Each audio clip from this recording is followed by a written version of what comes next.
everyone, it's me. I'm going to continue reading from my book, The 1900s. Let's go! Preserving the enthusiasm. With the Arctic night now coming on, the problem presented itself of how to preserve the health and happiness and good spirits until the time of our departure out over the ice of the Polar Sea 5 months later. Perry's men were away with a crack of whip and laughter and enthusiasm almost as soon as their keel touched bottom at the edge of the Polar Sea, and they continued to come and go throughout the year, far into the interior of Greenland in quest of musk oxen, caribou, and Arctic hare. For Perry, who never had a single case of scurvy on any of his expeditions, fully appreciated the value of fresh meat as an anti-scorbutic. I think that's how you say that word.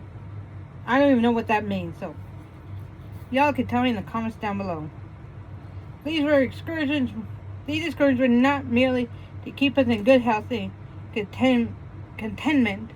Every move was directed toward the success of the expedition, geographically and scientifically. There were no schools between decks for the men, as in olden days, no weeks of preparation for farce or drama, no weekly or monthly periodical published, no roped promenade from birds to birds, no long hours in bed between meals.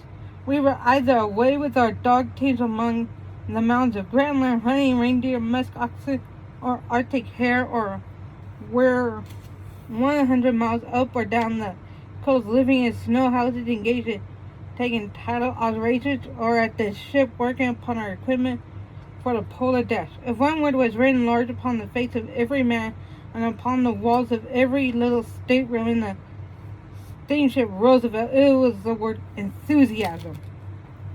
The importance of equipment. Certain items of equipment were so far superior to anything yet devised for Arctic work that their value even to a novice was obvious. Such were perfected by Perry following years of repeated struggle. As an illustration, previous to the 1908 trip, the most satisfactory stove for Arctic sledge work was the so-called Primus, which converts cracked ice at 60 below zero into a gallon of tea in about 20 minutes. Perry reasoned that the more rapid his stove, the more sleep for his men at the end of the long march. Excuse me. He thereupon devised a stove which is so economical in fuel consumption and so quick in its action that many are almost inclined to doubt the fact that we had a gallon of tea in 9 minutes from the time that the match was applied. Our clothing, that of the Smithtown Eskimo, could not be improved upon. Our food was amply sufficient for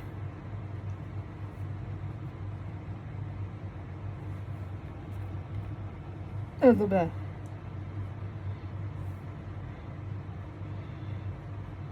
maintenance of health and strength. Our sledges were modeled by Perry for the rough ice of the Polar Sea and skillfully fashioned by our master mechanic, Matt Hansen.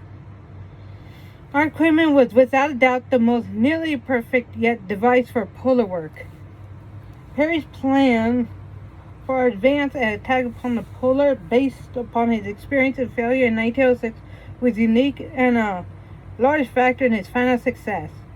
From the time when one leaves the northern shores of the Greenland or Greenland, one must depend wholly upon the food of the sledges for sustenance of men and dogs.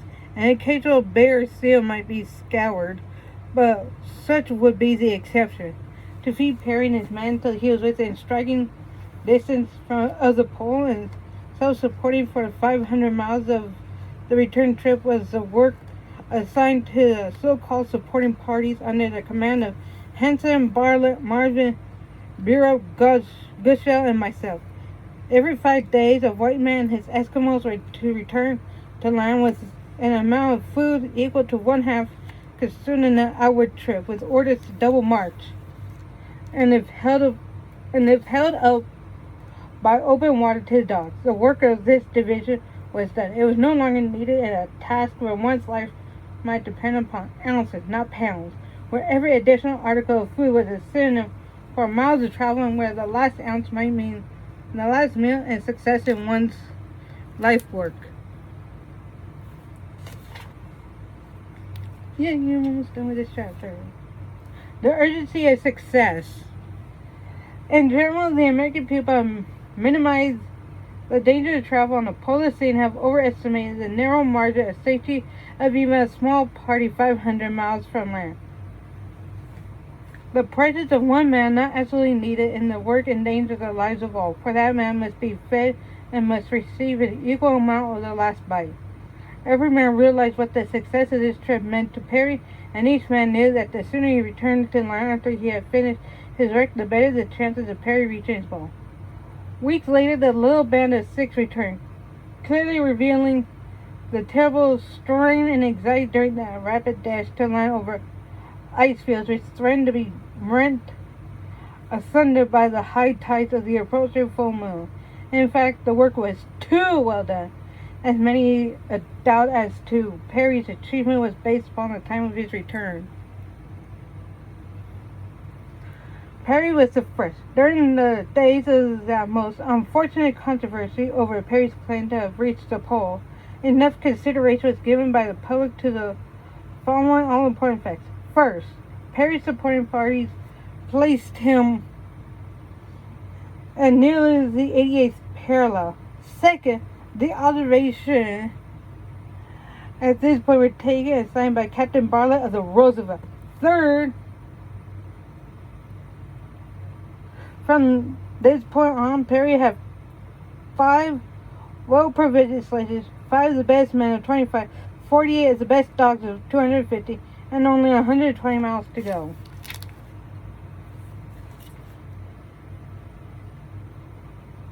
Fourth, the trail to land was well marked and broken and knit together by the retreat of the various divisions. Fifth, all divisions for a half century have double march and even triple march on a return trip. How to have I heard the assertion that Perry told none of his men that he had reached the pole until he had learned of Dr. Frederick Cook's attainment. Far up on the northern shores of Greenland, at the edge of the polar sea, there stands a cairn. Perry's announcement of the attainment of his life's work, built there 12 weeks before we reached civilization. He did not forget his men. The names not only of his assistants, but of every man on board the Roosevelt are written there and placed under glass as a protection against the weather. Naturally eager to stay southward to proclaim to the world the news of the discovery after so many years of hardship, yet Perry felt that his first duty was toward his Eskimos, those natives who made it possible for him to win out. And there he remained, killing walrus and supplying them with food for a long winter night to come. Please rate, comment, and subscribe down below. And ring that bell notification so that you can know when I post again. And if you're on TikTok, please like and follow my videos. And please pay for something on my either on my eBay and or Mercari. Okay, bye.